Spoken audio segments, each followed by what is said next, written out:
Hey, this is Flume and you're watching Moshcam.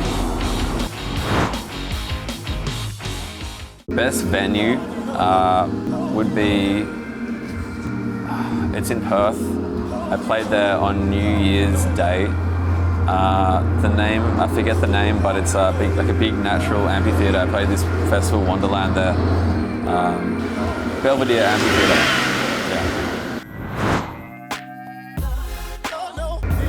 For me personally, it would have been Splendor last year because I didn't realise how big things were popping off. I mean, you see the stats on YouTube and SoundCloud, and it's cool. It got 1 million plays. That's awesome.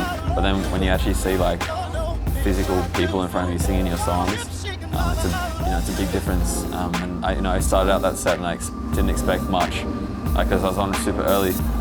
But by the end of it, the whole tent was full and it was thousands and thousands and thousands of people. So yeah, that was, for me, that was the craziest one. Probably, actually definitely my partner for my other project, What's So Not. Chris Emerson likes to get naked in clubs, likes to do all sorts. In fact, he's got a few criminal charges, but they're all for being naked or public urination. So I go with Chris Emerson. He's tamed down a bit lately though, now that he's getting older. But he's still got it in him. I had a big one recently in Berlin. We were in Berlin and yeah, it was a no sleep, catch a plane kind of deal. I'll leave it at that. It got pretty loose. It went downhill from after I played. It was just downhill from the 80s. I was playing a show at Oxford Art Factory with, I supported Teed when he came over, and I crowd surfed at his last song and went on stage and I went to jump back off and the security guard grabbed me and two of them grabbed me and pulled me and threw me to side stage, but they smacked me into a steel pole and I was my ear was fucked and I was really quite drunk at the time. I didn't think much of it. I was I'll be fine, whatever. Anyway, the next day I had to go get my American US visa and I was just completely out of it. I didn't really know why. I didn't think twice about it. Anyway, I researched it and I had a full-on concussion the next day. And my arm was I had to go to a medical, team. Maybe when I got a letter on my doorstep from these two girls, somehow found my address and wrote this really creepy letter and with their phone numbers and it was yeah, it was weird. Mum, I live at home still and Mum picked it up and she was what the fuck is this, Harley? Nah, I don't know, pass.